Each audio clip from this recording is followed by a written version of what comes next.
గురుభ్యో నమః. హరి ఓం. ఈరోజు తెలుసుకుందాం మనం మన పిల్లల కోసం, విద్యార్థుల కోసం, ఉద్యోగుల కోసం, అలాగే పై చదువులకు వెళ్ళే వాళ్ళ కోసం ఎటువంటి మంత్రం చదివితే విఘ్నాలన్నీ తొలగుతాయి, మనకి చదువు మీద, విద్య మీద దృష్టి కలుగుతుంది అని చెప్పే ఈ మంత్రాన్ని మనం తెలుసుకుందాం. అదేవిధంగా ఈ మంత్రం సాక్షాత్తు నారదుడే గణపతి మంత్రం. ఇది ఆ నారదుడే గణపతి కోసం ప్రార్థించిన మంత్రం. బుద్ధిని, విద్యని, సిద్ధిని ఇవ్వాలని చెప్పి కోరుకుంటున్న మంత్రం ఇది. ఏంటి అంటే ఓం శ్రీ గణేశాయ నమః అనుకుంటూ ఆ మంత్రాన్ని మనం చదువుకుందాం.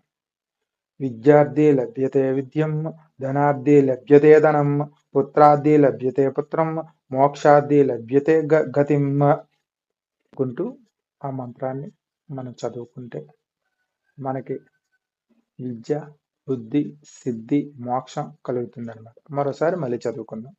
విద్యార్థి లభ్యతే విద్యం, ధనార్థి లభ్యతే ధనం, పుత్రార్థి లభ్యతే పుత్రం, మోక్షార్థి లభ్యతే గతిం.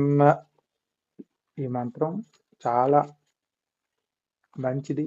సాక్షాత్తు ఆ నారద మహామునే మనకు తెలియజేశాడు కాబట్టి మనం కూడా చదువుకొని, విద్యార్థుల్లో ఎవరైనా వెనకబడిన వాళ్ళకి ఈ మంత్రాన్ని ప్రతిరోజు నిత్యం చదివితే వాళ్ళకి విద్యలు, బుద్ధి, కుశలత ప్రాప్తిస్తుంది. కాబట్టి ఈ మంత్రాన్ని చదువుకొని మీ విద్యా బుద్ధులు ఎక్కువ చేసుకుంటారని, మీకు మంచి ప్రయోజనం ఉంటుందని కోరుకుంటూ సెలవు తీసుకుంటున్నాం.